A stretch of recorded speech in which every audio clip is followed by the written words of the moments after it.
आज हम देखेंगे कंप्लीट केमिस्ट्री यानी कि रसायन विज्ञान का मास्टर वीडियो। इस वीडियो में हम केमिस्ट्री के सभी चैप्टर को पूरी तरह से समझेंगे जो सभी प्रकार की परीक्षाओं के लिए बहुत ही महत्वपूर्ण है। तो चलिए पहला टॉपिक पदार्थ और उसकी अवस्थाओं से शुरू करते हैं। सबसे पहले तो यही सवाल उठता है कि रसायन विज्ञान मतलब केमिस्ट्री है क्या? देखिए, ये विज्ञान की वो शाखा है जिसमें हम किसी भी चीज की मतलब पदार्थ की रासायनिक बनावट, उसके गुण, इन सब का अध्ययन करते हैं। और जहां तक मुझे याद है इसके जनक फादर ऑफ मॉडर्न केमिस्ट्री, हाँ, वो थे 18वीं सदी के फ्रांसीसी वैज्ञानिक एंटोनी लेवोजियर। उन्हें ही आधुनिक रसायन विज्ञान का जनक कहा जाता है। अच्छा, और ये केमिस्ट्री शब्द भी कहीं से आया होगा? जी, ये मिस्र के प्राचीन शब्द कीमिया से आया है, जिसका मतलब होता है काला रंग, शायद वहां की काली मिट्टी के संदर्भ में। दिलचस्प है। तो चलिए मुद्दे पर आते हैं। पदार्थ। जब हम कहते हैं पदार्थ या मैटर, तो इसका मतलब क्या है? बहुत आसान है।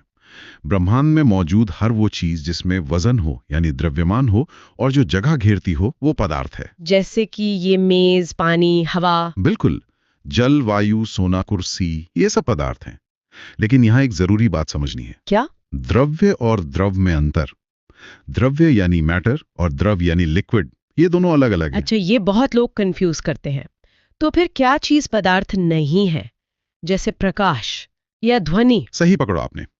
ऊर्जा, प्रकाश, ध्वनि, यहाँ तक कि हमारी भावनाएं, ये पदार्थ नहीं है। क्योंकि उनमें न तो द्रव्यमान होता है और न ही वो जगह घेरती है। एकदम सही। ठीक है, तो पदार्थ को वर्गीकृत भी तो किया जाता होगा। हाँ, दो आधारों पर करते हैं, एक भौतिक और एक रासायनिक।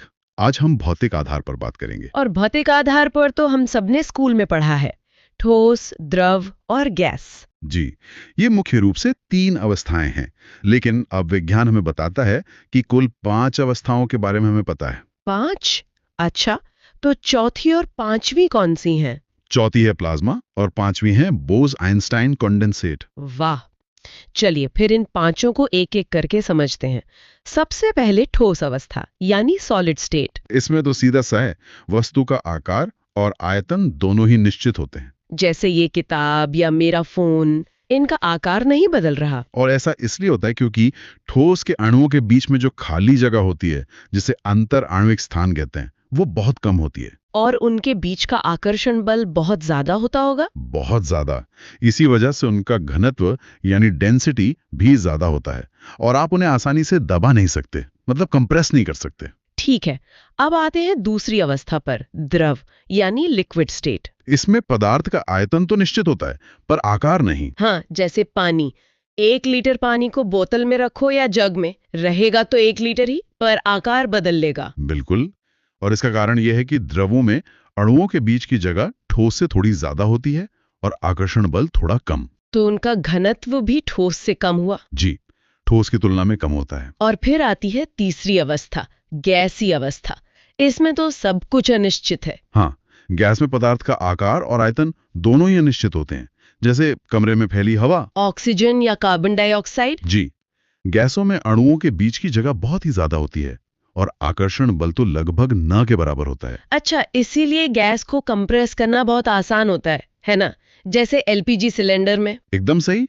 उनकी संपीड़ितता यानी कंप्रेसिबिलिटी बहुत अधिक होती है। तो अगर हम इन तीनों की एक एक करके तुलना करें तो सबसे पहले घनत्व। घनत्व सबसे ज्यादा ठोस में, फिर द्रव और सबसे कम गैस में। और आणविक आकर्षण बल? वो भी सबसे ज्यादा ठोस में, फिर द्रव, फिर गैस। लेकिन अंतर आणविक स्थान? वो इसका ठीक उल्टा होगा, सबसे ज्यादा गैस में, फिर द्रव और सबसे कम ठोस में। अच्छा, और विसरण मतलब फैलने की क्षमता, जैसे परफ्यूम की खुशबू? वो भी सबसे ज्यादा गैस में होती है और इसी वजह से गैस के कणों की गतिज ऊर्जा यानी काइनेटिक एनर्जी भी सबसे ज्यादा होती है। बहुत बढ़िया। तो ये तो हो गई 3 मुख्य अवस्थाएं। अब बात करते हैं उस चौथी अवस्था की, प्लाज्मा। प्लाज्मा का भी कोई निश्चित आकार या आयतन नहीं होता। ये असल भी गैसों की ही आयोनीकृत अवस्था है। आयनीकृत मतलब? जब गैस को बहुत बहुत ज्यादा गर्म किया जाता है तो उसके परमाणु टूटकर आयन और इलेक्ट्रॉन में बदल जाते हैं। ये उसी का मिश्रण है। अच्छा, तो ये बहुत गर्म अवस्था हुई। अत्यधिक गर्म। हमारे सूरज और बाकी तारों में जो ऊर्जा है उसका कारण प्लाज्मा ही है। और क्या पृथ्वी पर इसका कोई उदाहरण है? ज्वालामुखी का लावा, वो भी प्लाज्मा का ही एक रूप है। कमाल। और अब वो पांचवी अवस्था, बोस आइंस्टाइन कंडेंसेट। इसका नाम तो भारतीय लग रहा है। जी बिल्कुल। इसकी खोज भारतीय वैज्ञानिक सत्येंद्रनाथ बोस ने की थी और आइंस्टाइन ने इसकी भविष्यवाणी की थी। ये कैसे बनती है? ये प्लाज्मा की तरह गर्म है या? नहीं नहीं, ये बिल्कुल उल्टा है। ये पदार्थ की सबसे ठंडी अवस्था है। सबसे ठंडी? हाँ, ये तब बनती है जब किसी गैस को परम शून्य तापमान यानी -273.15 डिग्री सेल्सियस तक ठंडा किया जाता है। इतना ठंडा? तब क्या होता है? इस तापमान पर परमाणुओं की ऊर्जा लगभग खत्म हो जाती है और वो सब मिलकर एक सुपर एटम जैसा बन जाते हैं। बहुत खूब। तो ये हो गई 5 अवस्थाएं। अब एक और जरूरी चीज पर आते हैं, पदार्थ में होने वाले परिवर्तन, भौतिक और रासायनिक। हाँ, फिजिकल और केमिकल चेंज, ये बहुत महत्वपूर्ण है। तो भौतिक परिवर्तन क्या है? भौतिक परिवर्तन एक अस्थायी मतलब टेम्पररी चेंज है। इसमें पदार्थ अपनी पुरानी अवस्था में वापस आ सकता है, कोई नई चीज नहीं बनती। जैसे पानी का बर्फ बनना, बर्फ को पिघला दो तो वापस पानी बन जाएगा। पिघलना, जलना नहीं, पिघला हुआ मोम वापस ठोस बन सकता है। अच्छा, तो फिर रासायनिक परिवर्तन इसका उल्टा हुआ, एक स्थायी परिवर्तन। जी, इसमें पदार्थ अपनी पुरानी अवस्था में वापस नहीं आ सकता, एक नया पदार्थ बन जाता है। जैसे दूध से दही बनना, दही से वापस दूध तो नहीं बना सकते। नहीं बना सकते, या फिर लोहे पर जंग लगना, भोजन का पचना, ये सब रासायनिक परिवर्तन है। और यहाँ सबसे दिलचस्प उदाहरण है मोमबत्ती का जलना। हाँ, मोम का पिघलना भौतिक परिवर्तन है, लेकिन मोम का जलना एक रासायनिक परिवर्तन है। क्योंकि जलने के बाद जो धुआं और ऊर्जा निकलती है, उससे वापस मोम नहीं बन सकता। बिल्कुल, जलने पर कार्बन डाइऑक्साइड और जलवाष्प बनते हैं जो कि नए पदार्थ हैं। ये अंतर समझना बहुत जरूरी है। अब अगला चैप्टर देखते हैं, तत्व, यौगिक और मिश्रण। तो चलिए सबसे पहले पदार्थ के रासायनिक वर्गीकरण को समझते हैं।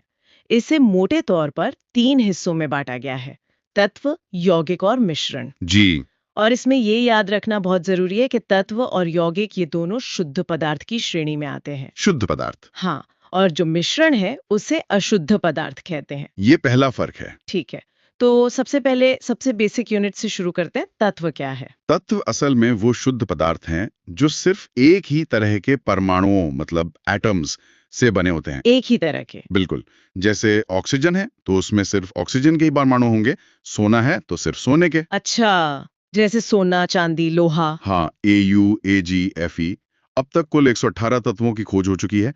ये सब हमें पीरियोडिक टेबल में दिखते हैं।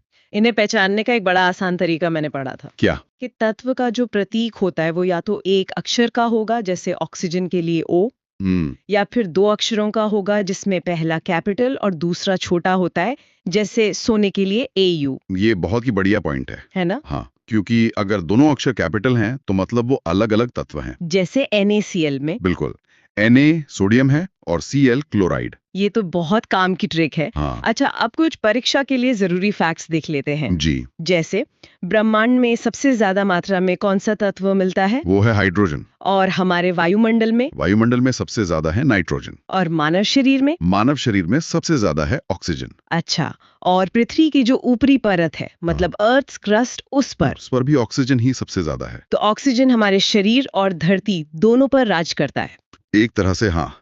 अब यहीं पर परमाणु और अणु का फर्क समझना जरूरी हो जाता है। हाँ, ये हमेशा कंफ्यूज करता है, एटम और मॉलिक्यूल। देखिए, परमाणु किसी भी पदार्थ की सबसे छोटी इकाई है। सबसे छोटे? हाँ, ये स्वतंत्र नहीं रह सकता, मतलब अकेला नहीं घूमता, पर हर केमिकल रिएक्शन में हिस्सा यही लेता है। और अणु? अणु 2 या 2 से ज्यादा परमाणुओं से मिलकर बनता है।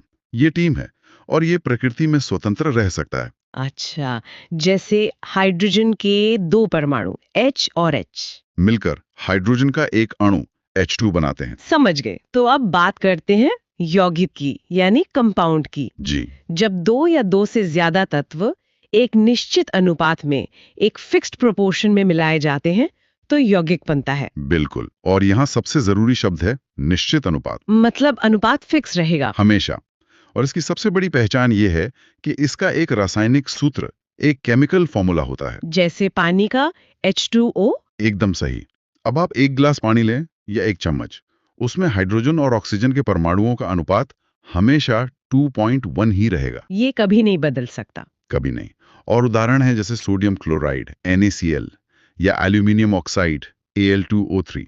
तो सीधी सी बात है, अगर फॉर्मूला है तो वो यौगिक है। बिल्कुल। तो फिर मिश्रण क्या है? मिश्रण में कोई नियम नहीं है। जब दो या दो से ज्यादा पदार्थों को आप किसी भी अनुपात में मिला दें तो वो मिश्रण बन जाता है। किसी भी अनुपात में? हाँ, यहाँ कोई निश्चित अनुपात या कोई केमिकल फॉर्मूला नहीं होता। जैसे शरबत, शरबत। आप अपनी मर्जी से चीनी कम या ज्यादा कर सकते हैं। सही बात है। और हवा? हवा भी कई गैसों का एक मिश्रण ही है। अच्छा, तो मिश्रण के भी प्रकार होते हैं। पहला है समांगी मिश्रण, होमोजीनियस मिक्सचर। जी, होमो मतलब एक जैसा, तो समांगी मिश्रण में जो अवयव होते हैं उन्हें आप अलग अलग नहीं देख सकते। वो पूरी तरह घुल मिल जाते हैं। बिल्कुल, जैसे पानी में चीनी या नमक जब पूरी तरह घुल जाएं, आप बता नहीं सकते कि चीनी कहाँ है और पानी कहाँ है। और मिश्र धातुएं जैसे पीतल? हाँ, पीतल भी तांबा और जिंक का एक समांगी मिश्रण है, वो भी इसी का उदाहरण है। तो फिर दूसरा प्रकार हुआ विषमांगी मिश्रण, हेट्रोजीनियस मिक्सचर। जी, हेट्रो मतलब अलग अलग। इसमें आप अवयवों को साफ साफ अलग अलग देख सकते हैं। जैसे पानी में रेत डाल दें, रेत नीचे बैठ जाएगी। हाँ, साफ दिखेगी। या पानी के ऊपर तैरता हुआ तेल, दोनों को आप साफ साफ देख सकते हैं। ठीक है, ये भी समझ आ गया। अब एक और जरूरी विषय है, विलयन, विलय और विलायक। Solution, solute and solvent. हाँ, ये समांगी मिश्रण से ही जुड़ा है। तो विलयन यानी सॉल्यूशन क्या है? विलयन असल में दो या दो से ज्यादा पदार्थों का एक समांगी मिश्रण ही होता है। ओके। और ये तीन चीजें एक साथ समझी जाती हैं। विलायक यानी सॉल्वेंट वो है जो किसी चीज को अपने में घोलता है, जैसे पानी। और ये ज्यादा मात्रा में होता है? हाँ, आमतौर पर। और विलय यानी सॉल्यूट वो पदार्थ है जो विलायक में घुलता है, जैसे नमक या चीनी। ठीक है, तो विलय घुलता है। जी, और जब विलय विलायक में पूरी तरह घुल जाता है तो जो समांगी मिश्रण बनता है उसे हम विलयन कहते हैं। मतलब नमकीन पानी एक विलयन है? हाँ, जिसमें पानी विलायक है और नमक विलेय है। अब अगला चैप्टर देखते हैं। आज हम मिश्रण को अलग करने की विधियों के बारे में विस्तार से समझेंगे। हाँ, ये बहुत ही महत्वपूर्ण विषय है। और इससे परीक्षाओं में अक्सर सवाल पूछे भी जाते हैं। बिल्कुल। तो सबसे पहले बात करते हैं उस मिश्रण की जिसमें दोनों ही पदार्थ ठोस हों। जैसे घर पर माँ चावल बनाने से पहले उसमें से कंकड़ निकालती हैं। इस विधि को क्या कहते हैं? इसे चुनना या हैंड पिकिंग कहते हैं।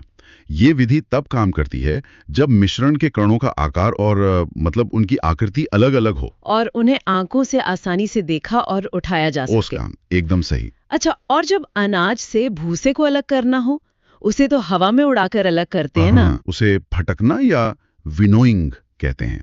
इसमें सिद्धांत यह है कि एक ठोस हल्का हो जैसे भूसा और दूसरा भारी हो जैसे अनाज।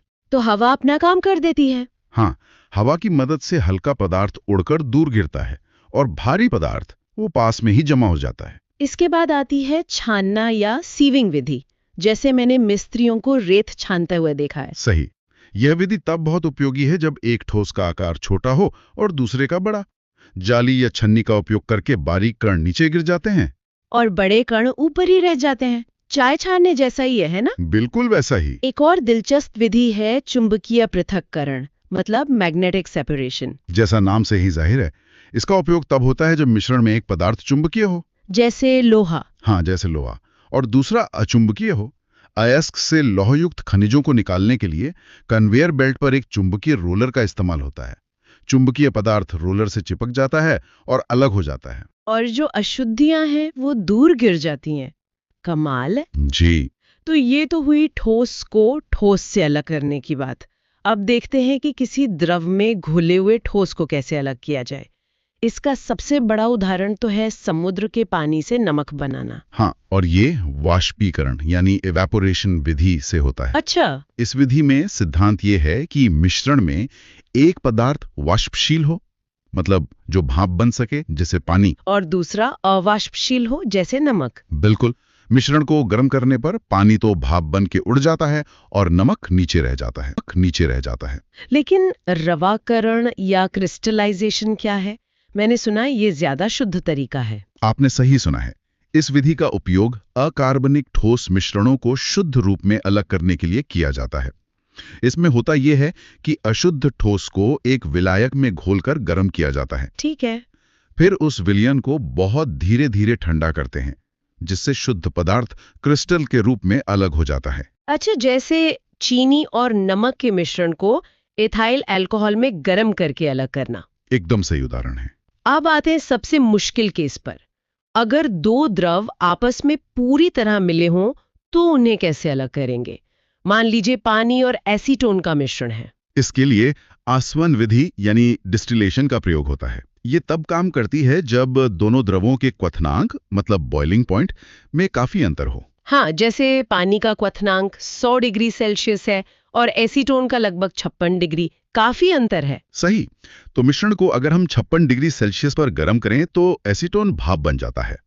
इस भाप को एक नली से गुजारकर ठंडा कर लेते हैं और वो वापस द्रव रूप में इकट्ठा हो जाता है, जबकि पानी फ्लास्क में ही रह जाता है। बिल्कुल। पर तब क्या, जब क्वथनांक में बहुत कम अंतर हो, जैसे कच्चे तेल यानी क्रूड ऑयल में होता है? तब प्रभाजी आसवन या फ्रैक्शनल डिस्टिलेशन का उपयोग होता है। ये थोड़ा जटिल है। इसमें क्या अलग होता है? इसमें एक प्रभाजी कॉलम का उपयोग करके विभिन्न पदार्थों को अलग अलग तापमान पर अलग किया जाता है। कच्चे तेल को जब गर्म करते हैं तो 20 डिग्री सेल्सियस पर पेट्रोलियम गैस मिलती है। अच्छा। 150 डिग्री सेल्सियस पर पेट्रोल, 200 डिग्री सेल्सियस पर केरोसिन और 300 डिग्री सेल्सियस पर डीजल, सब अलग अलग लेवल पर जमा होते हैं। वाह, ये तो बहुत ही कुशल तरीका है। और पानी और तेल जैसे अघुलनशील द्रवों के लिए कौन सी विधि है जो आपस में घुलते नहीं? उनके लिए तो पृथक्करण कीप मतलब सेपरेटिंग फनल का उपयोग होता है। ये घनत्व के अंतर पर काम करता है। अच्छा, क्योंकि तेल पानी से हल्का होता है। हाँ, तो वो ऊपर एक परत बना लेता है। कीप में नीचे एक नल लगा होता है। उसे खोलकर नीचे वाले भारी द्रव यानी पानी को निकाल लिया जाता है। और जैसे ही तेल की परत नल तक पहुंचती है, उसे बंद कर दिया जाता है। एकदम। चलिए, अब कुछ और महत्वपूर्ण विधियों पर आते हैं, जैसे दूध से क्रीम या दही से मक्खन निकालने की प्रक्रिया को क्या कहते हैं? ये अपकेंद्रण यानी सेंट्रिफ्यूगेशन विधि है। जब मिश्रण को बहुत तेजी से घुमाया जाता है तो भारी कण नीचे बैठ जाते हैं और हल्के कण ऊपर आ जाते हैं। अच्छा, तो वॉशिंग मशीन में गीले कपड़ों को सुखाने में भी यही सिद्धांत काम करता है? हाँ बिल्कुल। और प्रयोगशालाओं में खून और मूत्र की जांच के लिए भी इसका बहुत उपयोग होता है। ये तो बहुत ही व्यापक उपयोग वाली विधि है। अच्छा, कुछ पदार्थ ऐसे भी होते हैं जो गर्म करने पर बिना द्रव बने सीधे गैस में बदल जाते हैं, जैसे कपूर। इस प्रक्रिया को ऊर्ध्वपातन यानी सब्लिमेशन कहते हैं। इस विधि से ऐसे ही पदार्थों को उनकी अशुद्धियों से अलग किया जाता है। इसके मुख्य उदाहरण कौन-कौन से हैं? कपूर तो है ही, साथ में आयोडीन और अमोनियम क्लोराइड भी ऊर्ध्वपातन दिखाते हैं। और हमारी आखिरी विधि, स्याही में मौजूद अलग-अलग रंगों को कैसे अलग करते हैं, ये मुझे हमेशा से बहुत जादुई लगता था। उसके लिए क्रोमेटोग्राफी विधि है। इसमें एक फिल्टर पेपर पर स्याही की बूंद लगाकर उसे पानी में इस तरह डुबोया जाता है कि बूंद पानी के ऊपर रहे। ठीक है। अब पानी जैसे जैसे फिल्टर पेपर पर ऊपर चढ़ता है, वो अपने साथ रंगों को भी ले जाता है। जो रंग पानी में सबसे ज्यादा घुलनशील होता है वो सबसे तेजी से ऊपर चढ़ता है। तो इस तरह रंगों की एक रेस लग जाती है और वे अलग अलग हो जाते हैं। आप इसे रेस कह सकते हैं, बिल्कुल। इस तरह रंग अलग अलग हो जाते हैं। अब अगला अध्याय देखते हैं, परमाणु संरचना। चलिए, परमाणु संरचना। परमाणु और अणु मतलब एटम और मॉलिक्यूल में आखिर फर्क क्या है? हाँ, ये तो है। परमाणु यानी एटम किसी भी पदार्थ की सबसे छोटी इकाई है। बिल्कुल। जैसे किसी दीवार की एक ईंट। ये किसी तत्व का वो सबसे छोटा हिस्सा है जिसमें उस तत्व के सारे गुण मौजूद होते हैं। सही। और सबसे दिलचस्प बात यह है कि यह आमतौर पर अकेले नहीं रह सकता, बहुत रिएक्टिव होता है। अच्छा। यहीं पर अणु यानी मॉलिक्यूल की एंट्री होती है। जब दो या दो से ज्यादा परमाणु, चाहे एक जैसे हों या अलग अलग, आपस में जुड़ जाते हैं तो वे एक अणु बनाते हैं। और वो अणु प्रकृति में स्वतंत्र रूप से रह सकता है। अच्छा, तो मतलब ऑक्सीजन का एक परमाणु वो अकेले नहीं मिलेगा, लेकिन जब दो ऑक्सीजन परमाणु जुड़कर ऑक्सीजन का एक अणु O2 बनाते हैं तो वो हवा में आराम से रह सकता है। एकदम सही पकड़ा। अब ये जो परमाणु का विचार है, ये कोई मॉडर्न साइंस की देन नहीं है। इसकी जड़ें बहुत गहरी हैं। भारत में भी लगभग 6ठी शताब्दी ईसा पूर्व में महर्षि कणाद ने एक सिद्धांत दिया था। ये तो बहुत ही पहले की बात है। उन्होंने क्या कहा था? महर्षि कणाद का विचार एक दार्शनिक था, मतलब एक थॉट एक्सपेरिमेंट था। उन्होंने कहा कि अगर आप किसी पदार्थ को तोड़ते जाएं, तो आखिर में एक ऐसा कण बचेगा जिसे और नहीं तोड़ा जा सकता। उसी अविभाज्य कण को उन्होंने परमाणु कहा, मतलब परम अणु। तो फिर साइंटिफिक कहानी कहां से शुरू होती है? मतलब पहला वैज्ञानिक कदम किसने उठाया? वो श्रेय जाता है जॉन डाल्टन को। 1803 में उन्होंने पहला वैज्ञानिक परमाणु सिद्धांत दिया और इसने केमिस्ट्री की दुनिया ही बदल दी। अच्छा, तो डाल्टन के सिद्धांत में ऐसा क्या खास था? सबसे बड़ी बात जो उन्होंने कही वो ये थी कि परमाणु अविभाज्य है, इंडिविजिबल, और अविनाशी है, इंडिस्ट्रक्टिबल। मतलब डाल्टन के हिसाब से परमाणु एक ठोस छोटी सी गेंद जैसा था जिसे आप ना तो तोड़ सकते हैं ना खत्म कर सकते हैं। बिल्कुल, लगभग 100 सालों तक यही माना जाता रहा। लेकिन फिर 19वीं सदी के अंत में वैज्ञानिकों को लगने लगा कि इस अविभाज्य गेंद के अंदर भी कुछ है। और यहीं से कहानी में एंट्री होती है सब एटॉमिक पार्टिकल्स की। Exactly. J Thomson, Rutherford, Chadwick, इन सब ने साबित कर दिया कि परमाणु के अंदर एक पूरी दुनिया है। चलिए इस दुनिया के 3 मुख्य किरदारों से मिलते हैं। इलेक्ट्रॉन, प्रोटॉन और न्यूट्रॉन। जी, सबसे पहले मिला इलेक्ट्रॉन। 1897 में जे थॉमसन ने इसे खोजा। और ये परमाणु का सबसे हल्का सदस्य है जिस पर नेगेटिव चार्ज होता है। हाँ, इतना हल्का कि इसके वजन को लगभग नजरअंदाज कर दिया जाता है। ठीक है, अब आते हैं प्रोटॉन पर। इसकी खोज को लेकर हमेशा थोड़ा कंफ्यूजन रहता है, गोल्डस्टीन या रदरफोर्ड। ये अच्छा सवाल है। असल में पॉजिटिव चार्ज वाली चीज का पता पहले गोल्डस्टीन ने लगाया था, लेकिन रदरफोर्ड ने साबित किया कि ये एक फंडामेंटल कण है और उन्होंने ही इसे प्रोटॉन नाम दिया। समझ गया, तो श्रेया दोनों को जाता है। हाँ, और इस पर पॉजिटिव चार्ज होता है और ये इलेक्ट्रॉन से बहुत बहुत भारी होता है। और तीसरा किरदार है न्यूट्रॉन, जो कहानी में सबसे आखिर में आया। जी, 1932 में जेम्स चैडविक ने इसे खोजा। देर इसलिए हुई क्योंकि इस पर कोई चार्ज ही नहीं है, ये न्यूट्रल है। अच्छा, तो इसे पकड़ना मुश्किल था। बहुत मुश्किल। इसका वजन प्रोटॉन के लगभग बराबर ही है, बस थोड़ा सा ज्यादा। तो अगर वजन के हिसाब से देखें तो सबसे भारी हुआ न्यूट्रॉन, फिर प्रोटॉन और इलेक्ट्रॉन तो इनके सामने कुछ भी नहीं। एकदम सही। अब जब ये तीनों खिलाड़ी मिल गए तो असली पहेली शुरू हुई कि ये तीनों एक नन्हे से परमाणु के अंदर रहते कैसे हैं। हाँ, इनका अरेंजमेंट कैसा है। तो पहला नक्शा बनाने की कोशिश की खुद जे थॉमसन ने। प्लम पुडिंग या तरबूज मॉडल। जी, उन्होंने कल्पना की कि परमाणु एक पॉजिटिव चार्ज का गोला है, जैसे कोई तरबूज, और नेगेटिव चार्ज वाले इलेक्ट्रॉन उसमें बीज की तरह धसे हुए हैं। सुनने में तो काफी सरल लगता है, लेकिन इसमें कुछ तो गड़बड़ होगी। बहुत बड़ी गड़बड़ थी। सबसे बड़ी कमी ये थी कि इसमें नाभिक यानी न्यूक्लियस का कोई जिक्र नहीं था और ये परमाणु की स्थिरता भी नहीं समझा पाया। तो ये मॉडल ज्यादा दिन नहीं चला। नहीं, और फिर मैदान में आए उनके ही एक स्टूडेंट अर्नेस्ट रदरफोर्ड, एक ऐसे एक्सपेरिमेंट के साथ जिसने सब कुछ बदल दिया। 1911 का गोल्ड फॉयल एक्सपेरिमेंट। हाँ, विज्ञान के इतिहास के सबसे शानदार प्रयोगों में से एक। उन्होंने पॉजिटिव चार्ज वाले अल्फा कणों की बौछार की एक बहुत ही पतली सोने की पन्नी पर, और उन्होंने देखा कि अल्फा कण पन्नी से टकराकर कहाँ जाते हैं, और जो नतीजे आए वे चौंकाने वाले थे। ज्यादातर अल्फा कण तो पन्नी के आर पार ऐसे निकल गए जैसे वहां कुछ हो ही ना। इससे क्या पता चला? इससे ये पता चला कि परमाणु का ज्यादातर हिस्सा खोखला है, खाली जगह है। ये सोचना ही अजीब है। मतलब हम सब असल में ज्यादातर खाली जगह से बने हैं। हाँ, ये एक माइंड बेंडिंग कॉन्सेप्ट है। अब दूसरा नतीजा, कुछ अल्फा कण अपने रास्ते से थोड़ा सा मुड़ गए, डिफ्लेक्ट हो गए। जी, क्योंकि अल्फा कण खुद पॉजिटिव थे तो वे किसी दूसरी पॉजिटिव चीज से ही दूर भाग सकते थे। इससे पता चला कि परमाणु का पॉजिटिव चार्ज फैला हुआ नहीं है, बल्कि एक बहुत छोटी सी जगह में बंद है। और फिर आया सबसे बड़ा आश्चर्य। हाँ, लगभग 20,000 में से कोई एक अल्फा कण पन्नी से टकराकर सीधा वापस आ गया 180 डिग्री पर। ये रदरफोर्ड के लिए एक बहुत बड़ा झटका था। उन्होंने कहा था कि ये उतना ही अविश्वसनीय था जैसे आप एक तोप के गोले को टिश्यू पेपर पर मारें और वो लौटकर आपको ही लग जाए। वाह, तो इस एक कण के वापस आने का क्या मतलब था? इसका मतलब था कि परमाणु का सारा पॉजिटिव चार्ज और लगभग सारा द्रव्यमान उसके केंद्र में एक बहुत ही छोटी और ठोस जगह पर है, और इसी जगह को रदरफोर्ड ने नाभिक यानी न्यूक्लियस नाम दिया। तो हमें एक नया मॉडल मिला, एक छोटा भारी पॉजिटिव नाभिक बीच में और हल्के नेगेटिव इलेक्ट्रॉन उसके चारों ओर चक्कर काट रहे हैं। सौरमंडल जैसा। बिल्कुल, इसे प्लैनेटरी मॉडल भी कहा गया। ये एक बहुत बड़ी छलांग थी।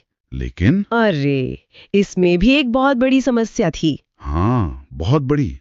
उस समय के फिजिक्स के नियमों के हिसाब से कोई भी चार्ज वाला कण, जैसे इलेक्ट्रॉन, जब गोल गोल घूमता है तो उसे लगातार ऊर्जा खोनी चाहिए। अच्छा, मतलब वो धीरे धीरे धीमा होकर गिर जाएगा? ठीक वैसा ही। तो इस नियम के हिसाब से इलेक्ट्रॉन को भी चक्कर काटते काटते अपनी ऊर्जा खो देनी चाहिए और अंत में नाभिक में गिर जाना चाहिए। लेकिन ऐसा तो होता नहीं है। परमाणु तो स्थिर होते हैं। सही पकड़ा। रदरफोर्ड ये नहीं समझा पाए कि परमाणु स्थिर क्यों हैं।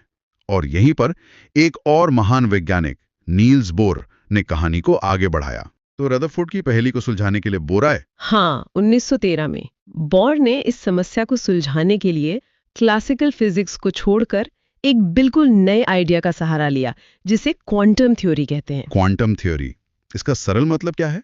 इसका एक सरल मतलब ये है कि ऊर्जा एक नदी की तरह लगातार नहीं बहती, बल्कि छोटे छोटे पैकेट में आती है। जैसे एक सीढ़ी, आप या तो पहले पायदान पर हो सकते हैं या दूसरे पर, बीच में नहीं। ठीक है, ऊर्जा के फिक्स्ड लेवल होते हैं। तो बोर ने इसे इलेक्ट्रॉन पे कैसे लागू किया? बोर ने कहा कि इलेक्ट्रॉन भी नाभिक के चारों ओर कहीं भी नहीं घूम सकते। वे केवल कुछ खास निश्चित कक्षाओं, मतलब ऑर्बिट्स में ही घूम सकते हैं। अच्छा, तो जब तक इलेक्ट्रॉन अपनी खास कक्षा में है, वो ऊर्जा नहीं खोएगा। प्रिसाइजली। और अगर वो ऊर्जा नहीं खोएगा तो वो नाभिक में भी नहीं गिरेगा, और इसीलिए परमाणु स्थिर रहता है। ये तो कमाल का समाधान था। हाँ, इन स्थिर कक्षाओं को उन्होंने KLMN या 1 2 3 4 जैसे नाम दिए, और उन्होंने ये भी बताया कि किस कक्षा में कितने इलेक्ट्रॉन रह सकते हैं। वो 2n² वाला फॉर्मूला। जी, जहां n कक्षा की संख्या है। तो पहली कक्षा में 2, दूसरी में 8, तीसरी में 18 और इसी तरह आगे। इसने तो केमिस्ट्री को समझने का एक पूरा नया दरवाजा ही खोल दिया। बिल्कुल। अब जरा एक बार परमाणु और उसके नाभिक के आकार की तुलना करते हैं। हाँ, ये भी बहुत दिलचस्प है। एक परमाणु की त्रिज्या लगभग 10⁻⁻10 मीटर होती है, और नाभिक की वो होती है लगभग 10⁻⁻15 मीटर। मतलब परमाणु अपने नाभिक से लगभग 1,00,000 गुना बड़ा है। हाँ, इसे ऐसे सोचिए, अगर एक परमाणु को एक पूरे फुटबॉल स्टेडियम के बराबर बड़ा कर दें, तो उसका नाभिक कितना बड़ा होगा? सेंटर में रखे एक मटर के दाने के बराबर। और इलेक्ट्रॉन उस पूरे खाली स्टेडियम में कहीं घूम रहे होंगे। जी, बाकी पूरा स्टेडियम खाली है। ये सोचना ही अपने आप में कमाल है। चलिए, इस पूरी कहानी को कुछ मुख्य बिंदुओं में समेटते हैं। ठीक है। तो सबसे पहला वैज्ञानिक परमाणु सिद्धांत जॉन डाल्टन ने दिया, सही है। और परमाणु के नाभिक की खोज का श्रेय हर्मेस रदरफोर्ड को जाता है, उनके मशहूर स्वर्ण पन्नी प्रयोग के लिए। और इसी से पता चला कि परमाणु का ज्यादातर हिस्सा खोखला है। बिल्कुल।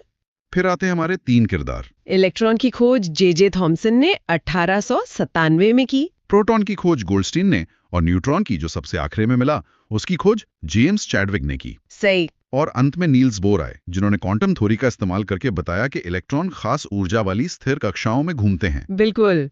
और बोर की इन कक्षाओं को स्थिर क्यों कहा जाता है? क्योंकि इन कक्षाओं में चक्कर लगाने वाले इलेक्ट्रॉनों की ऊर्जा निश्चित होती है, वे ऊर्जा खोते नहीं हैं, और इसीलिए परमाणु स्थिर बना रहता है। चलिए, अब अगला चैप्टर देखते हैं। आज का विषय है कोश, उपकोश और कक्षक। जी। ये तीनों परमाणु संरचना के मतलब बेसिक बिल्डिंग ब्लॉक्स हैं। तो शुरू करते हैं सबसे पहले हिस्से से, कोश। कोश, या जिसे ऑर्बिट भी कहते हैं, ये आखिर है क्या? देखिए, बहुत ही सरल भाषा में, परमाणु के केंद्र में नाभिक होता है। हाँ, न्यूक्लियस। बिल्कुल।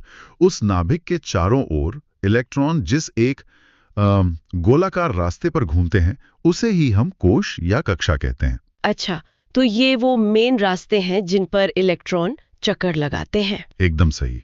और इन रास्तों को, मतलब कोशों को, हम KLMN जैसे अक्षरों से या फिर 1 2 3 4 संख्याओं से दिखाते हैं। तो K मतलब पहला कोश हुआ, जो नाभिक के सबसे पास है। जी, K सबसे पहला और सबसे नजदीक। अब यहाँ एक सवाल आता है जो परीक्षा के लिए बहुत जरूरी है। किसी भी कोश में ज्यादा से ज्यादा कितने इलेक्ट्रॉन हो सकते हैं? इसका कोई फॉर्मूला है? हाँ, और ये फॉर्मूला बहुत महत्वपूर्ण है। फॉर्मूला है 2n²। 2n², जहां n कोश की संख्या है। अच्छा, तो इसे लगाकर देखते हैं। K कोश के लिए n बराबर 1 होगा, तो 2 × 1 का स्क्वायर, यानी 2 इलेक्ट्रॉन। बिल्कुल, K कोश में अधिकतम 2 इलेक्ट्रॉन ही आ सकते हैं। और L कोश जो दूसरा है n बराबर 2, तो 2 गुणा 2 का स्क्वायर यानी 4, तो 2 गुणा 4 मतलब 8 इलेक्ट्रॉन। सही, L में 8। इसी तरह M कोश जहां n बराबर 3 है, उसमें 2 गुणा 3 का स्क्वायर मतलब 18 इलेक्ट्रॉन आएंगे। और n में 32 हो जाएंगे, 2 गुणा 4 के स्क्वायर से 2, 8, 18, 32। ये पैटर्न है। जी, यही पैटर्न है। इसमें एक और बात है ना, कि हर कोश का अपना एक फिक्स्ड एनर्जी लेवल होता है। हाँ, ये बहुत जरूरी पॉइंट है। जब तक कोई इलेक्ट्रॉन अपने कोश में घूम रहा है, उसकी ऊर्जा में कोई बदलाव नहीं होता, वो स्थिर रहती है। ठीक है, तो कोश का कॉन्सेप्ट तो साफ हो गया, पर क्या कहानी यहीं खत्म हो जाती है या कोश के अंदर भी कुछ होता है? नहीं, कहानी तो अब और दिलचस्प होती है। हर कोश असल में और भी छोटे छोटे भागों में बटा होता है। अच्छा। हाँ, और इन्हीं छोटे भागों को हम उपकोश या सब शेल कहते हैं। उपकोश, और इनके नाम तो S, P, D और F हैं, सही है? बिल्कुल, S, P, D और F। मैंने इनके पूरे नाम भी पढ़े थे। S मतलब शार्प, P मतलब प्रिंसिपल, D मतलब डिफ्यूज और F मतलब फंडामेंटल। ये नाम स्पेक्ट्रोस्कोपी से आए हैं। जो बात मुझे सबसे ज्यादा फैसिनेटिंग लगती है वो है इनकी आकृतियां, इनके शेप्स। हाँ, वो काफी अलग अलग हैं। जैसे S उपकोश तो गोलाकार है, स्फेरिकल। जी, वो बिल्कुल एक गेंद की तरह है। लेकिन P उपकोश वो तो डंबल के आकार का होता है। हाँ, डंबल शेप। और D उपकोश तो और भी जटिल है, वो डबल डंबल शेप का होता है। और F तो वो तो काफी कॉम्प्लेक्स है। जी, F की आकृति बहुत जटिल होती है। अच्छा, तो जैसे कोश में इलेक्ट्रॉनों की संख्या फिक्स थी, क्या इन उपकोशों में भी ऐसी कुछ है? हाँ, बिल्कुल है। और इसे याद रखने का एक बहुत आसान तरीका है। वो क्या है? आप S उपकोश से शुरू कीजिए, जिसमें 2 इलेक्ट्रॉन होते हैं। ठीक है, इसमें 2। आप बस आगे 4 जोड़ते जाइए, तो P उपकोश में होंगे 2 जमा 4 यानी 6 इलेक्ट्रॉन। अच्छा, 6 इलेक्ट्रॉन। तो फिर D उपकोश में 6 जमा 4, 10 इलेक्ट्रॉन। एकदम सही। और F उपकोश में 10 जमा 4 मतलब 14 इलेक्ट्रॉन। 2, 6, 10, 14। ये तो बहुत आसान है। तो कोश और उपकोश में क्या कोई सीधा संबंध है? हाँ, एक बहुत ही सीधा और सुंदर संबंध है। जिस नंबर का कोश, उसमें उतने ही उपकोश होते हैं। एक मिनट, मतलब पहला कोश K शेल, तो उसमें सिर्फ एक ही उपकोश होगा? हाँ, सिर्फ एक, जो कि S है। और दूसरा कोश L शेल, उसमें 2 उपकोश होंगे, S और P। बिल्कुल। और देखिए, S में 2 इलेक्ट्रॉन और P में 6, कुल मिलाकर L शेल में 8 इलेक्ट्रॉन हो गए। अरे वाह, ये तो 2n² वाले फॉर्मूले से मैच कर गया। जी, इसी तरह तीसरे कोश M में 3 उपकोश होते हैं, S, P और D। और उनके इलेक्ट्रॉन मिलाकर 2, 6, 10, 18 हो गए। अब समझ आया। और चौथे कोश N में 4 उपकोश होते हैं, S, P, D और F। ठीक है, तो अब हम कोश से उपकोश तक आ गए।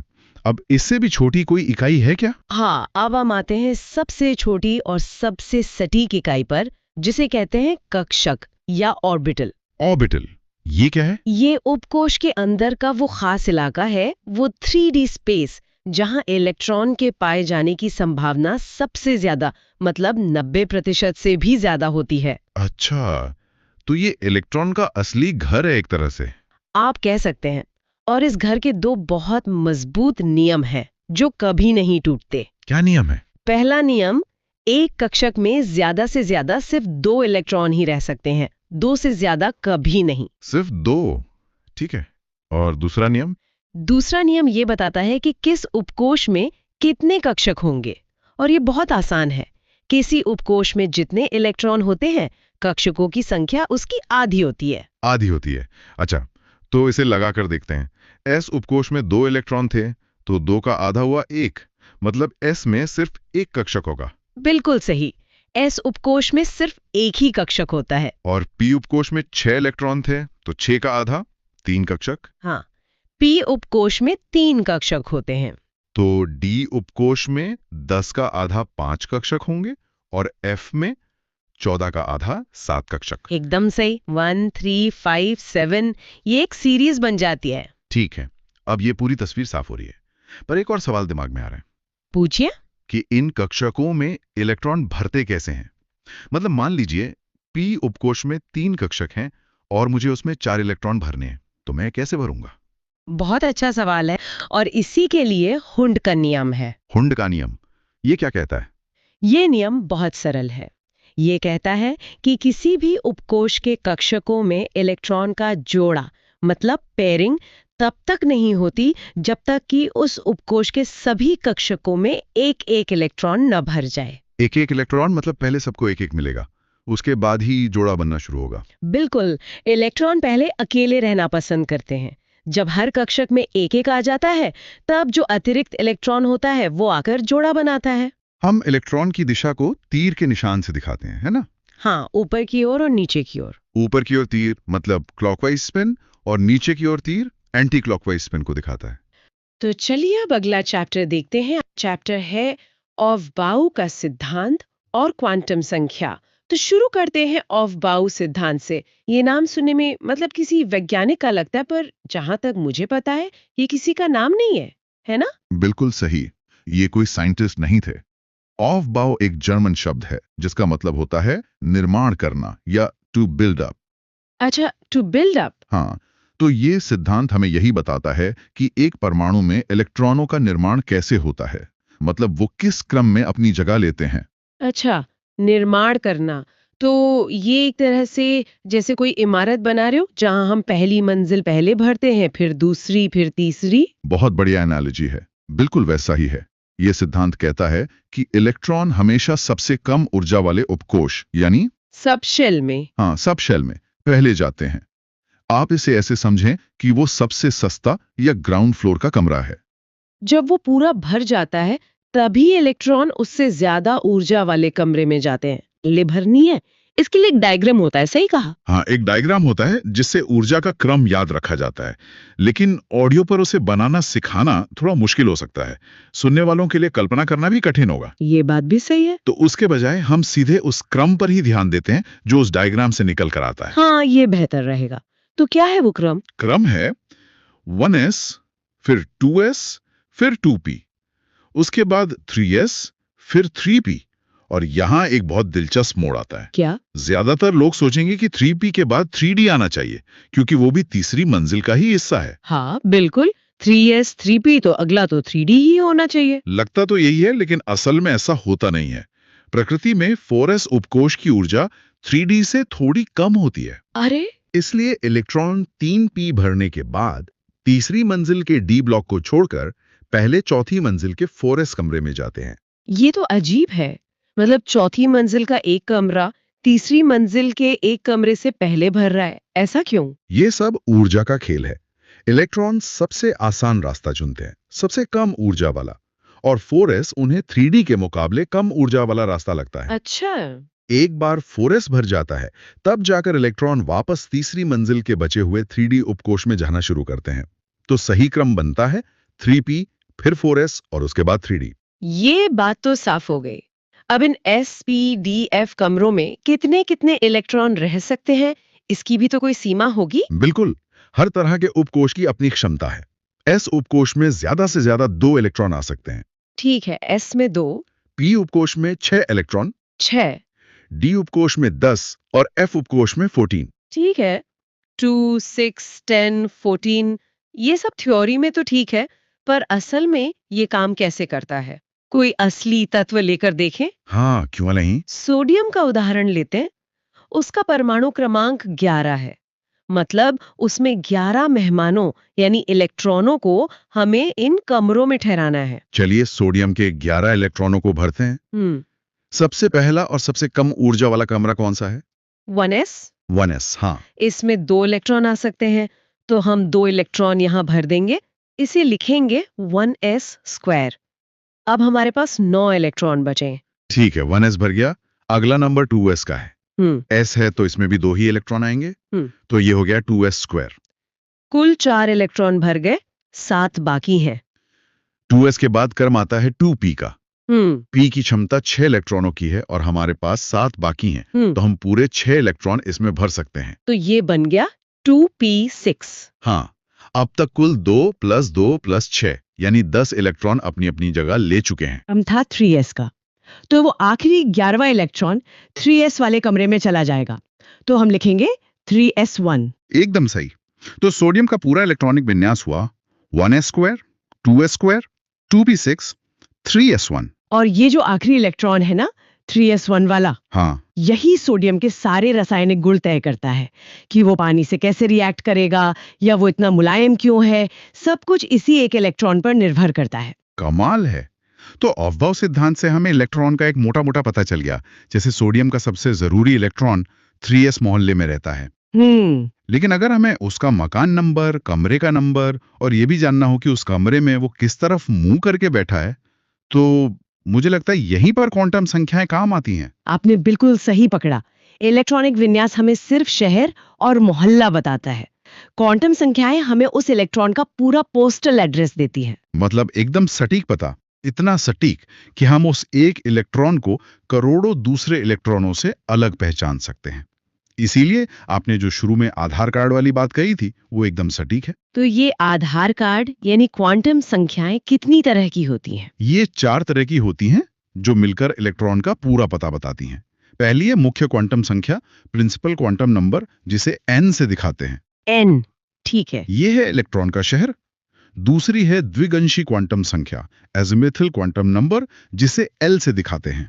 ये है शहर के अंदर का मोहल्ला। शहर और मोहल्ला, अच्छा। तीसरी है चुंबकीय क्वांटम संख्या, मैग्नेटिक क्वांटम नंबर, जिसे m से दिखाते हैं। यह है उस मोहल्ले का मकान नंबर। ओके। और चौथी है चक्रण क्वांटम संख्या, स्पिन क्वांटम नंबर, जिसे s से दिखाते हैं। ये बताता है कि उस मकान में रहने वाला सदस्य सीधा बैठा है या उल्टा। शहर, मोहल्ला, मकान नंबर, ये तरीका तो बहुत अच्छा है। चलिए पहले शहर से शुरू करते हैं। मुख्य क्वांटम संख्या n क्या है? n हमें इलेक्ट्रॉन की मुख्य कक्षा यानी शेल के बारे में बताता है। ये एक तरह से ऊर्जा का लेवल है, जैसे सोडियम के 3s1 में जो 3 है। अच्छा, वही n है। हाँ, वही n का मान है। मतलब इलेक्ट्रॉन तीसरे ऊर्जा स्तर या तीसरी कक्षा में है। इसका मान हमेशा एक पूरी संख्या होती है, 1 2 3 4। ये कभी शून्य या फ्रैक्शन में नहीं हो सकता। ठीक है, n से हमें शेल नंबर पता चला। अब आते हैं मोहल्ले पर, यानी l, द्विगंशी क्वांटम संख्या पर। द्विगंशी क्वांटम संख्या L हमें उपकोश यानी सब शेल का आकार बताता है। ये वही S, P, D और F हैं जिनकी हम बात कर रहे थे। L का मान हमेशा n पर निर्भर करता है और ये 0 से लेकर n-1 तक हो सकता है। एक मिनट, अगर n = 3 है तो l का मान 0, 1 या 2 हो सकता है।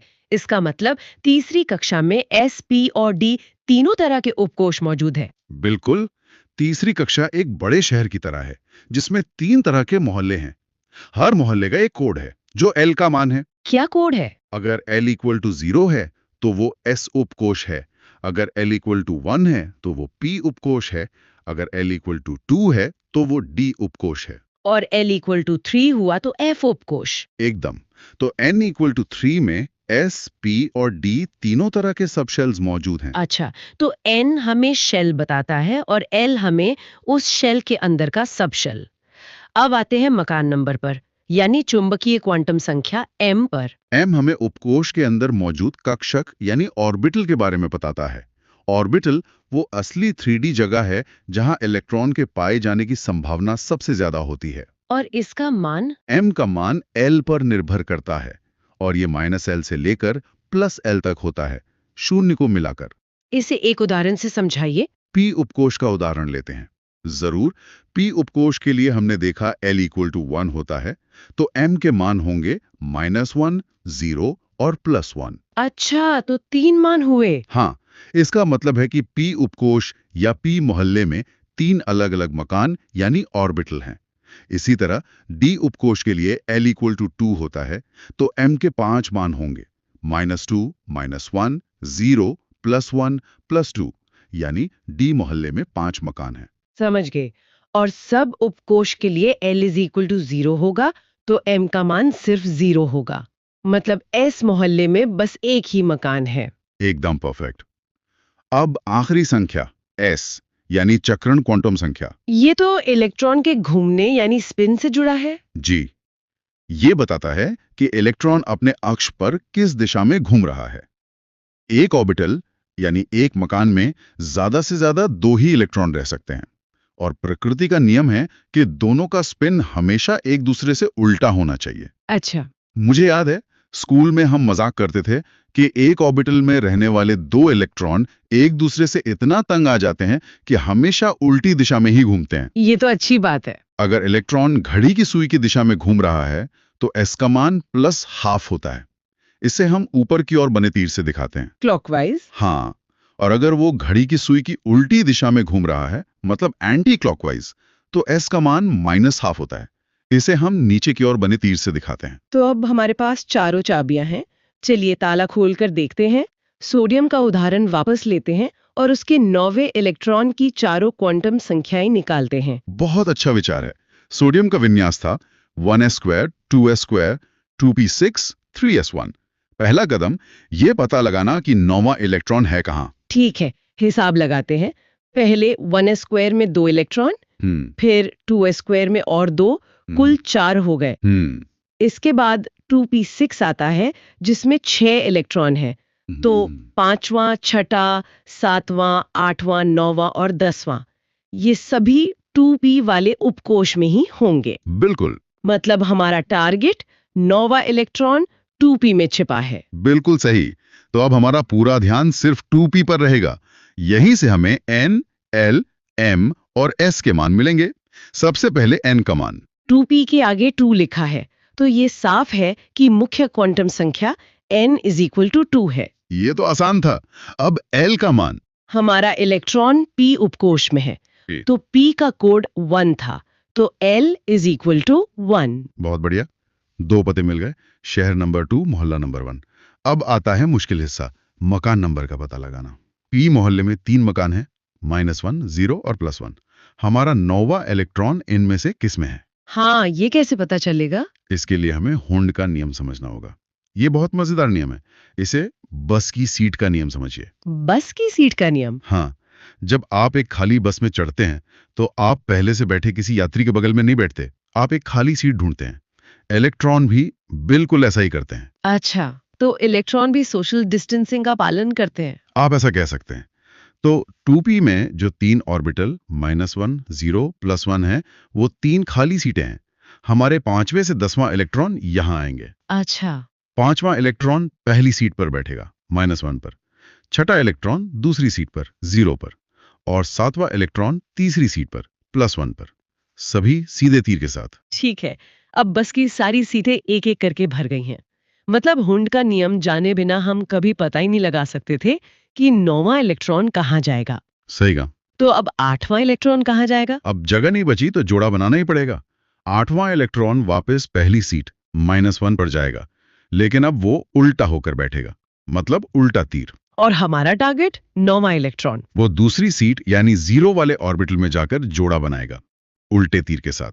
इसका मतलब है हमारे 9वें इलेक्ट्रॉन का मकान नंबर 0 है, तो m = 0। कमाल है। तो हमें तीसरा पता भी मिल गया। अब आखिरी चीज, s का मान। ये तो अब सबसे आसान है।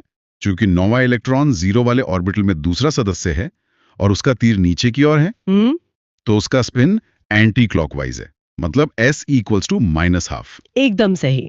शानदार। तो सोडियम के 9वें इलेक्ट्रॉन का पूरा आधार कार्ड नंबर है n = 2, l = 1, m = 0 और s = -½ इन 4 संख्याओं से उसकी एक यूनिक पहचान बन गई। और यही सबसे दिलचस्प बात है। एक और महान सिद्धांत है पॉली का अपवर्जन सिद्धांत, जो कहता है कि एक ही परमाणु में किन्हीं भी 2 इलेक्ट्रॉनों की चारों क्वांटम संख्याएं कभी भी एक जैसी नहीं हो सकती। अरे वाह, मतलब हर इलेक्ट्रॉन का अपना एक यूनिक एड्रेस होता है। हाँ, कम से कम एक संख्या तो अलग होगी ही होगी। कोई 2 इलेक्ट्रॉन एक ही पते पर नहीं रह सकते। अब जल्दी से 10वें इलेक्ट्रॉन का भी देख लेते हैं ताकि ये कॉन्सेप्ट पक्का हो जाए। बिल्कुल, 10वां इलेक्ट्रॉन भी 2p में ही है। हुंड के नियम के अनुसार 9वां इलेक्ट्रॉन 0 वाले ऑर्बिटल में गया था। हाँ, तो 10वां इलेक्ट्रॉन अगली खाली सीट यानी +1 वाले ऑर्बिटल में जाएगा और उसका तीर भी नीचे की ओर होगा क्योंकि वो भी जोड़ा बना रहा है। तो इसका मतलब 10वें इलेक्ट्रॉन के लिए n = 2 और l = 1 तो वही रहेंगे क्योंकि वो उसी शहर और मोहल्ले में है। सही, लेकिन मकान नंबर बदल जाएगा क्योंकि वो +1 वाले ऑर्बिटल में है, तो m = +1 होगा। और s का मान? उसका तीर भी नीचे की ओर है, तो s का मान -12 ही रहेगा। तो 10वें इलेक्ट्रॉन की संख्याएं हुई n बराबर 2, l बराबर 1, m बराबर +1 और s बराबर -½ देखिए, 9वें और 10वें इलेक्ट्रॉन की तीन संख्याएं एक जैसी हैं, लेकिन m का मान अलग है। जिससे दोनों की पहचान अलग हो गई। तो चलिए अब अगला चैप्टर देखते हैं, परमाणु संख्या, परमाणु भार और समस्थानिक। बहुत ही फंडामेंटल टॉपिक है ये। बिल्कुल। तो एकदम शुरुआत से शुरू करते हैं। एक परमाणु मतलब एक एटम, उसके सेंटर में क्या होता है? उसके केंद्र में होता है एक नाभिक, जिसे हम न्यूक्लियस कहते हैं। ठीक है, एक न्यूक्लियस हो गया। अब इस न्यूक्लियस के अंदर क्या क्या मिलता है हमें? इसके अंदर हमें दो तरह के कण मिलते हैं। एक तो है प्रोटॉन, जिन पर पॉजिटिव चार्ज होता है, और दूसरे? और दूसरे हैं न्यूट्रॉन। वो न्यूट्रल होते हैं, उन पर कोई चार्ज नहीं होता। अच्छा, और इन सब के चारों तरफ, मतलब न्यूक्लियस के चारों तरफ इलेक्ट्रॉन अपनी अपनी कक्षाओं में चक्कर लगा रहे होते हैं। हाँ, और इलेक्ट्रॉन्स पर होता है नेगेटिव चार्ज। तो ये बन गया हमारा एक बेसिक एटम का मॉडल। ठीक है। अब सबसे बड़ा सवाल, किसी भी एटम की पहचान कैसे तय होती है? मतलब ये कैसे पता चलता कि कोई एटम सोने का है या लोहे का? ये बहुत अच्छा सवाल है, और इसका जवाब न्यूक्लियस के अंदर ही छिपा है। प्रोटॉन में? बिल्कुल। किसी भी परमाणु के नाभिक में जितने प्रोटॉन होते हैं, वही उसकी परमाणु संख्या या एटॉमिक नंबर, जिसे हम Z से दिखाते हैं, कहलाती है।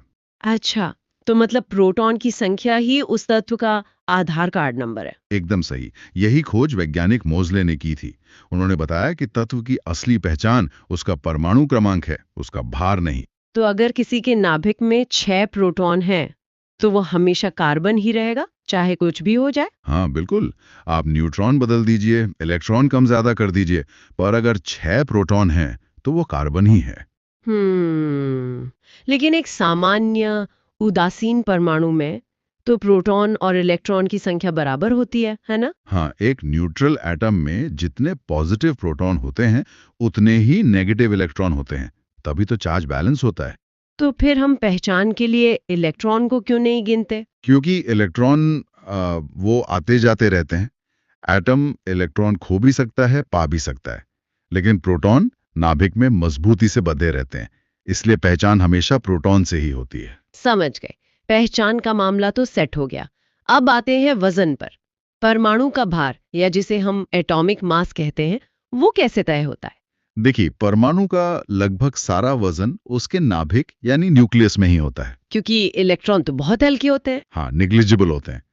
तो जब हम परमाणु द्रव्यमान यानी ए की बात करते हैं, तो हम बस नाभिक में मौजूद प्रोटॉन और न्यूट्रॉन की कुल संख्या को जोड़ देते हैं। अच्छा, तो इसका फॉर्मूला हुआ A बराबर P प्लस N, यानी प्रोटॉन प्लस न्यूट्रॉन। जी, और चूंकि प्रोटॉन की संख्या P ही परमाणु संख्या Z है, तो हम इसे A बराबर Z प्लस N भी लिख सकते हैं। तो अगर हमें न्यूट्रॉन की संख्या निकालनी हो, तो हम बस परमाणु भार में से परमाणु संख्या को घटा देंगे। एकदम सही। N is equal to AZ। बस इसी छोटे से फॉर्मूले से सारा काम हो जाता है। मैंने देखा है कि तत्वों को लिखने का एक खास तरीका होता है। प्रतीक के ऊपर एक नंबर और नीचे एक नंबर। हाँ, ये एक स्टैंडर्ड तरीका है। जैसे सोडियम के लिए हम लिखते हैं 2311Na। तो इसमें ऊपर और नीचे वाले नंबर क्या बताते हैं? मैं हमेशा कंफ्यूज हो जाती हूँ। इसका एक बहुत आसान तरीका है। भार या वजन हमेशा सिर के ऊपर होता है ना? हाँ। तो जो संख्या ऊपर लिखी है, वो हमेशा परमाणु भार यानी A होगी। अरे वाह, ये तो बहुत अच्छा तरीका है। तो 23 हो गया परमाणु भार, और जो नीचे बच गया 11, वो हो गई परमाणु संख्या Z। बिल्कुल। अब चलिए इसी सोडियम एटम के अंदर झांकते हैं। ठीक है, तो Z है 11, इसका मतलब प्रोटॉन की संख्या भी 11 हुई। सही। और A है 23, जो कि इसका परमाणु भार है। अब इलेक्ट्रॉन कितने होंगे? इस पर कोई प्लस या माइनस का निशान तो है नहीं, मतलब ये उदासीन है। तो इलेक्ट्रॉन भी प्रोटॉन के बराबर यानी 11 ही होंगे। बहुत बढ़िया। और अब आखिरी चीज, न्यूट्रॉन। सोडियम के एक परमाणु में 11 प्रोटॉन, 11 इलेक्ट्रॉन और 12 न्यूट्रॉन होते हैं। लेकिन एटम हमेशा इतने शांत तो नहीं रहते। वो इलेक्ट्रॉन लेते देते भी हैं। यहीं से आयन की कहानी शुरू होती है। हाँ बिल्कुल। आयन बस ऐसे परमाणु हैं जिनमें इलेक्ट्रॉन का संतुलन बिगड़ गया है। उन पर कोई ना कोई चार्ज होता है। अच्छा, तो अगर कोई परमाणु इलेक्ट्रॉन खो देता है, तो उस पर पॉजिटिव चार्ज आ जाता है। इसे धनायन या कैटायन कहते हैं। जी। ये थोड़ा उल्टा लगता है, कुछ खोने पर तो नेगेटिव होना चाहिए पर वो पॉजिटिव हो जाता है। हाँ, ये कंफ्यूजन बहुत लोगों को होता है। इसे ऐसे समझिए, मान लीजिए मैग्नीशियम है 2412 Mg, इसके पास 12 प्रोटॉन और 12 इलेक्ट्रॉन है। ठीक है, बराबर। अब अगर ये अपने 2 इलेक्ट्रॉन खो देता है तो इसके पास पॉजिटिव प्रोटॉन तो 12 ही रहे, लेकिन नेगेटिव इलेक्ट्रॉन अब सिर्फ 10 बचे। ओह, तो अब पॉजिटिव चार्ज नेगेटिव चार्ज से 2 ज्यादा हो गया। बिल्कुल, इसीलिए उस पर Mg2+ का चार्ज आ जाता है। समझ गए, मतलब आपने अपने ऊपर से 2 नेगेटिव चीजें हटा दी तो अब ज्यादा पॉजिटिव हो गए। क्या बात है, एकदम सही एनालॉजी है। और इसका ठीक उल्टा होता है ऋणायन यानी एनायन। जब कोई परमाणु बाहर से इलेक्ट्रॉन ले लेता है। हाँ, जैसे ऑक्सीजन है 16 इसके पास 8 प्रोटॉन है। अगर ये बाहर से 2 इलेक्ट्रॉन ले ले तो इसके पास इलेक्ट्रॉन हो जाएंगे 10। तो 8 प्रोटॉन के मुकाबले 10 इलेक्ट्रॉन, मतलब 2 नेगेटिव चार्ज ज्यादा, तो ये O2- बन जाएगा। एकदम परफेक्ट। और इस पूरी प्रक्रिया में एक बात ध्यान रखने वाली है कि परमाणु संख्या और परमाणु भार नहीं बदलते। बिल्कुल, Z और A अपनी जगह पर रहते हैं, सारा खेल सिर्फ इलेक्ट्रॉनों का होता है। चलिए, अब एक बहुत ही दिलचस्प टॉपिक पर आते हैं, समस्थानिक यानी आइसोटोप्स। इसके नाम में ही है समस्थान। इसका क्या मतलब हुआ? इसका मतलब है आवर्त सारणी यानी पीरियोडिक टेबल में समान स्थान। और टेबल में स्थान तो परमाणु क्रमांक से तय होता है। सही पकड़ा। तो समस्थानिक ऐसे तत्व होते हैं जिनका परमाणु क्रमांक Z तो समान होता है, लेकिन उनका परमाणु भार A अलग-अलग होता है। एक मिनट, अगर परमाणु क्रमांक समान है तो प्रोटॉन की संख्या भी समान होगी। हाँ, तो फिर भार अलग-अलग कैसे हो सकता है? ओह, न्यूट्रॉन, उनमें न्यूट्रॉन की संख्या अलग-अलग होती होगी। बिल्कुल सही। आप खुद ही जवाब तक पहुंच गई। समस्थानिक एक ही तत्व के वो रूप हैं जिनमें प्रोटॉन तो बराबर होते हैं पर न्यूट्रॉन अलग-अलग होते हैं। इसका सबसे अच्छा उदाहरण तो हाइड्रोजन है ना? हाँ, हाइड्रोजन के 3 समस्थानिक हैं। पहला है प्रोटियम, जो आम हाइड्रोजन है। उसमें 1 प्रोटॉन है और 0 न्यूट्रॉन। ठीक है। दूसरा है ड्यूटीरियम, जिसे भारी हाइड्रोजन भी कहते हैं। उसमें 1 प्रोटॉन और 1 न्यूट्रॉन होता है। और तीसरा? तीसरा है ट्राइटियम, उसमें 1 प्रोटॉन और 2 न्यूट्रॉन होते हैं। देखिए, तीनों का Z तो 1 है पर A है 1, 2 और 3। दिलचस्प है। और मैंने पढ़ा था कि पोलोनियम तत्व के सबसे ज्यादा समस्थानिक होते हैं। जी, ये एक फैक्ट है। लेकिन इन अलग-अलग भार वाले समस्थानिकों का कोई खास इस्तेमाल भी है? और इनका इस्तेमाल तो विज्ञान और मेडिसिन में क्रांति लाने जैसा है। जैसे कार्बन 14 का इस्तेमाल पुरानी चीजों की उम्र पता लगाने में होता है, कार्बन डेटिंग। हाँ, देखिए, हर जीवित चीज में कार्बन होता है और उसका एक बहुत छोटा सा हिस्सा रेडियो एक्टिव कार्बन 14 होता है।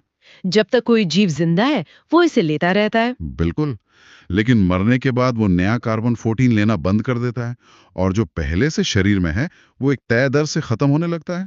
तो वैज्ञानिक बस ये नापते हैं कि किसी जीवाश्म में कितना कार्बन 14 बचा है और उससे उसकी उम्र का पता लगा लेते हैं। हाँ, ये एक तरह की कॉस्मिक घड़ी है। कमाल है। और दवाइयों में मैंने कोबाल्ट 60 के बारे में सुना है। कोबाल्ट 60 का इस्तेमाल कैंसर के इलाज में होता है।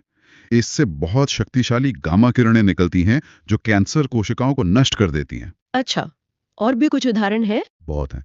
आयोडीन 131 का इस्तेमाल घेंघा रोग का पता लगाने में होता है। ट्यूमर का पता लगाने के लिए। उसके लिए आर्सेनिक 74। और अगर शरीर में कहीं खून का थक्का जम गया है तो उसका पता लगाने के लिए सोडियम 24 का इस्तेमाल करते हैं। और यूरेनियम 235?